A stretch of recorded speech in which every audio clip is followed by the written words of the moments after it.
Fit Factor time with Jerry Greenspan from Columbus Fitness Consultants. All right, so I'm here. I'm walking at a very slow pace on the treadmill. So way too slow, Carolyn. We got to speed you up. I know we got to pump up the speed, but it's that time of year. You know, people want to lose weight. They want to get in shape. You bought the treadmill, but now, what do you do with it?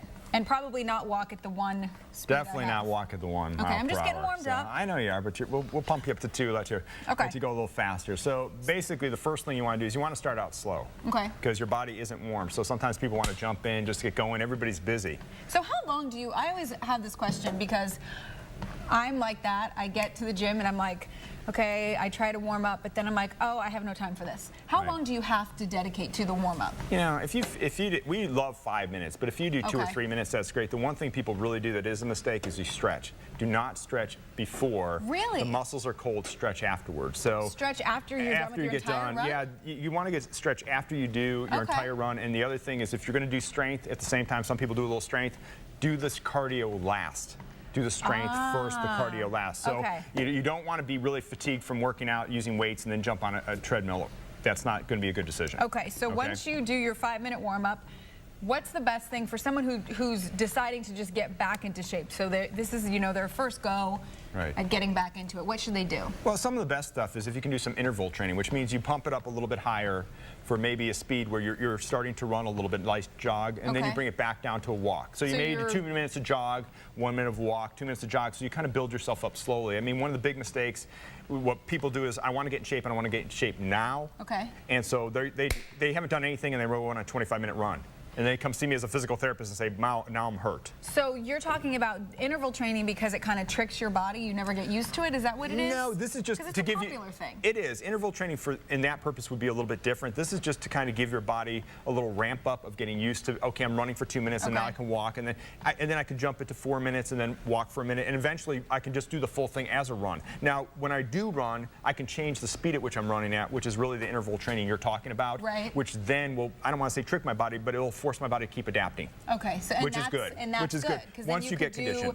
You could burn more calories in less amount of time with that kind of training. Right, you can burn more calories, and the really thing to realize is whatever calories it gives you is probably high.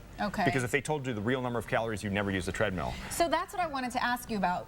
How do people know, because a lot of people judge how much time they should spend on the treadmill based on the calories they see. That's not well, it's fine to do that, just realize the number isn't accurate. So the key to realize is what I tell people is equate it to food. So you realize, like, if this says I'm burning 350 calories, if I ate 3/4 of that bagel, is that worth a half an hour or 45 minutes on the treadmill? Or if I eat this food, is that worth this amount on the treadmill? Because that is a good way for people to say, wow, I don't want to eat that, because that was a lot of work on the treadmill for a half an hour. So even if it's high, it doesn't really matter. If it stops you from eating the food, that's where you lose the weight. Okay, so what is a good starting point for people? How long should they spend on the treadmill, and is walking okay? You're getting right back into that game. Is walking okay? Yeah, walking's great. I think walking is a good place to start. You want to start walking on a treadmill. I think it really depends on the condition of the person. So if they're younger like you, they may be able to start running.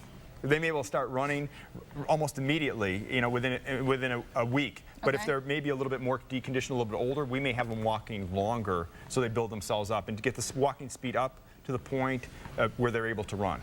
What's a good amount of time to spend? On the treadmill? Yes. Running, you know, we'd like you to be on it 30 to 45 minutes within your heart rate zone, at least 2 to 3 days a week. If you can do 3, that'd be great. Because it's not just about losing weight, it's also about keeping your heart healthy and all that. And realize, though, you can do it in intervals. So if you can do 15 minutes in the morning, 15 minutes at night, that'd be great. All right. Thank you so much. To sign up to get Jerry's weekly Fit Factor tips, go to our website, myfox28columbus.com. Click on Fit Factor. A lot of great stuff on there. Thanks again, Jerry. You're very welcome, Caroline.